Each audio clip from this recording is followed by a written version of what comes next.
अस्सलाम स्टूडेंट्स। अपनी previous video में हम जीडीपी को डिस्कस कर रहे थे, ग्रॉस डोमेस्टिक प्रोडक्ट। अच्छा, हमने इस वीडियो के अंदर लास्ट अपनी वीडियो के अंदर थोड़ा सा डिस्कस किया था कि जीडीपी जो है वो दो तरह के से देखी जा सकती है। एक तो ग्रॉस डोमेस्टिक प्रोडक्ट वो होगी जिसके अंदर इन्फ्लेशन इंक्लूडेड होगी, और एक क्या होगी, विदाउट इन्फ्लेशन।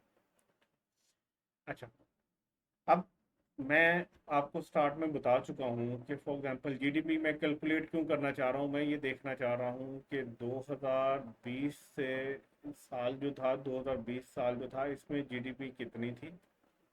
फॉर एग्जांपल मैं कहता हूँ तब 10 जीडीपी थी। ये मिलियन बिलियंस में आगे कुछ नहीं लिख रहा। फॉर एग्जांपल 10 थी जीडीपी 2020। 2024 में जीडीपी कितनी है आज मैं देखूं तो वो है से के 60।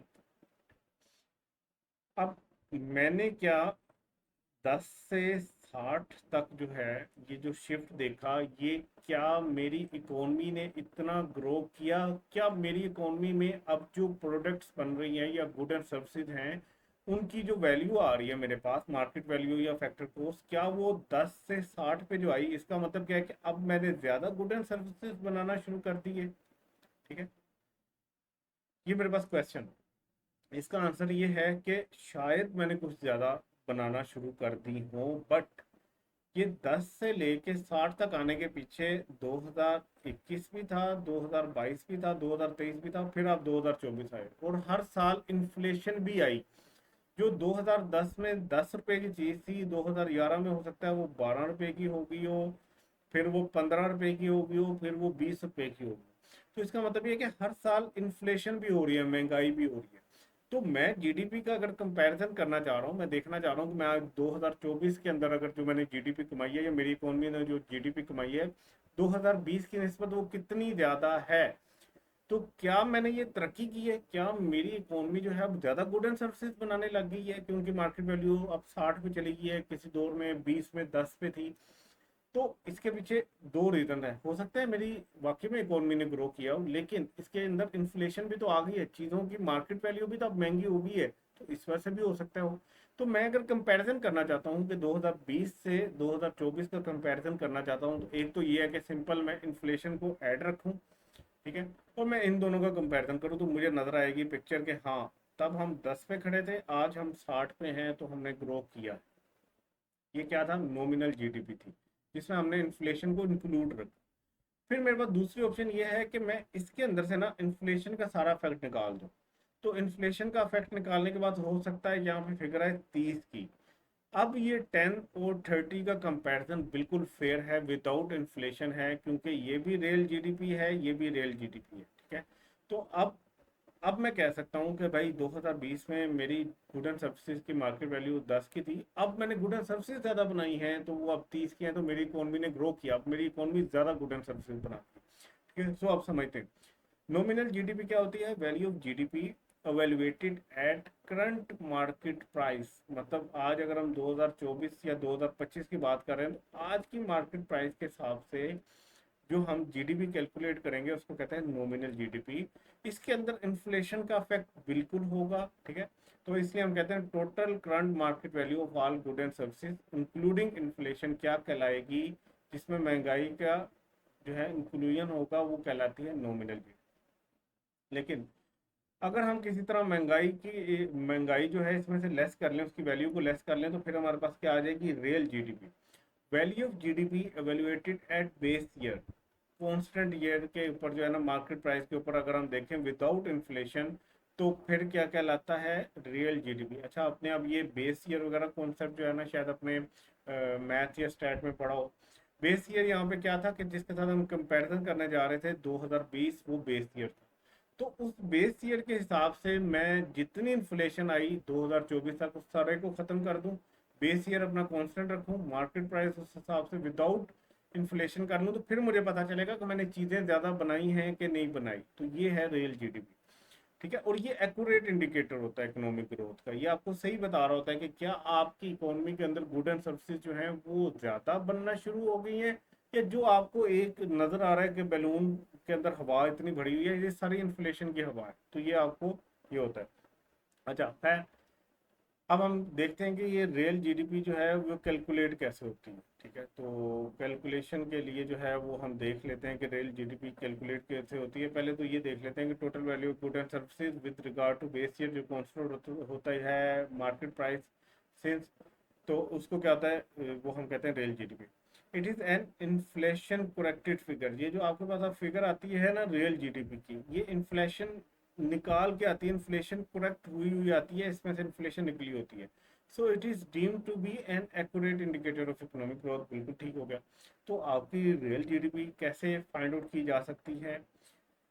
देखो, आप जब पहले जीडीपी निकालोगे ना, ठीक है, जीडीपी वो हमने कहा सी प्लस आई प्लस जी प्लस एक्स माइनस एम। ठीक है, ये जीडीपी आपको मार्केट वैल्यू के ऊपर दे रही होगी ना, सब एक्सपेंडिचर्स की वैल्यू, तो ये आपको मार्केट वैल्यू पे दे रही होगी एमपी के ऊपर। ठीक है, अब इसके अंदर जाहिर सी बात है इन्फ्लेशन भी ऐड होगी, इन्फ्लेशन भी ऐड होगी। तो अब हम जरा देखते हैं कि इसमें से इन्फ्लेशन निकालनी है तो कैसे निकालनी है। जो आपकी रियल जीडीपी है वो इक्वल टू होती है नॉमिनल जीडीपी जो इन्फ्लेशन के साथ है। अगर उसको डिवाइड कर दिया जाए जीडीपी डिफ्लेटर के साथ, एक डिफ्लेट करने वाला तरीका है जिसको हम डिफ्लेटर कहते हैं, अगर उसके साथ इसको डिवाइड कर दिया जाए तो हमारे पास क्या आ जाएगी, रियल जीडीपी। ठीक है, एक दूसरा तरीका भी है, वो है real GDP is equal to nominal GDP, और माइनस अगर उसमें से करते हैं इन्फ्लेशन, अगर हमें पैसों में पता है वो इन्फ्लेशन। ये जो जीडीपी डिफ्लेटर की बात हो रही है, ये क्या होता है तो इसको देख लेते हैं। ये जीडीपी सॉरी जीडीपी डिफ्लेटर जो होता है, it is a price index that measure rate of inflation in a country. ये वो इंडेक्स होता है जो मेजर करता है रेट ऑफ इन्फ्लेशन एक कंट्री का। तो जीडीपी इन डिफ्लेटर जो है उसका फॉर्मूला क्या है, 1 प्लस इन्फ्लेशन रेट। से इन्फ्लेशन रेट है 10%, तो जीडीपी डिफ्लेटर क्या होगा, वो होगा 1 प्लस 10%, ये जीडीपी डिफ्लेटर। ठीक है, तो ये जीडीपी डिफरेंट। तो अगर हम इसको अब यूज़ करना शुरू करें, एक छोटा सा क्वेश्चन बनाते हैं, उसमें यूज़ करना शुरू करते हैं। आपको क्वेश्चन में गिवन है कि आपकी नॉमिनल जीडीपी जो है वो है, तो आपके जो इन्फ्लेशन रेट है वो है 10%, और आपने फाइंड करनी है रियल जीडीपी, ये फाइंड करनी। तो रियल जीडीपी क्या होती है, वो होती है nominal GDP divided by GDP deflator. GDP deflator, और जीडीपी डिफ्लेटर किसके बराबर होता है, 1 प्लस इन्फ्लेशन रेट। तो मेरी रियल जीडीपी क्या आएगी, 100 डिवाइडेड बाय 1 प्लस 10%। तो जो मेरे पास आंसर आएगा वो क्या होगा, रियल जीडीपी। ठीक है, आपको ये नज़र आ रहा है, आई थिंक सही है। आपके पास जो आंसर होगा ना वो आपका आ जाएगा, खुद कैलकुलेट कर लीजिएगा जो भी आंसर आता है। एक तो तरीका ये। दूसरा रियल जीडीपी को कैलकुलेट करने का तरीका ये है कि अगर आपको बता दिया जाए कि नॉमिनल जीडीपी है